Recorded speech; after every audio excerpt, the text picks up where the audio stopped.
Tatelicious has reached out kuma followers ake nevamwe vakawanda pa social media vachironga kuti beta mari yechema icollectwe naSisimeli. Welcome back to your channel. Please don't forget like and subscribe. Ati iye zviri nani tirege zveunhongwa nhongwa timbomira nekutaura nyaya dzisina maturo. Chiri kudiwa ndechekuti timire neumwe wedu. Mari yechema yababa vachachi is being collected navakoma Meli, then Sisimeli will give it to churches.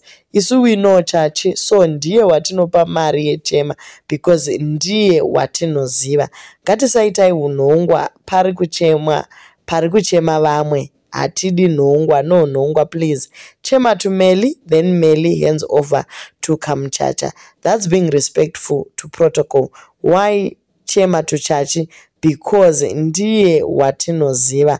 Period. So apa Tatelicious ari kuedza kuti pasaitike zvekwana Ruth zvekuti mari inopiwa uyo neuyo, isu tinopa exactly the person who is in need atinoziva. But manje mama socialites, especially vese vari muBitterness family, they are opposing that move. Vakati hazviiti tichibvisira chema nekuti mura wacho ane pamuromo. Ghost Lulu Edwards ati yes, Sisimeli Diaries live ndanzwa zuva achiti ndibatei tiite donation for Feli. Stay away mami vangu, mosimudzirwa mepo, ignore this, munoziva magumo azvo. So vari kungoti ivo tinoziva kuti Kamchacha kumberi uko munenge makutukwa pamalive muchibvunzwa kuti makumbirwa nani zvimari zvenyu this and that.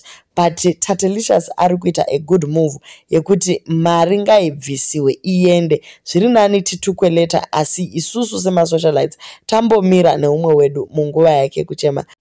Mashoko azuva anga ari very clear.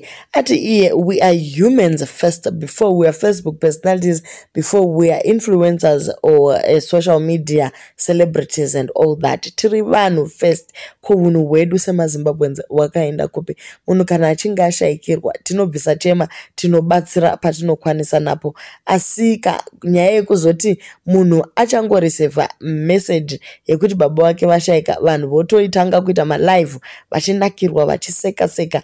Iko zvino Tatelicious akudiscouragewa kuti pasabviswe mari yekubatsira maititi.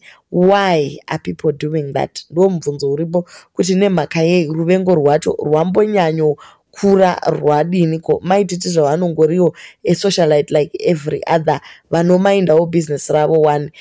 Kana vakakanganisa, yes vakakanganisa, but we are humans first before takanganisirana.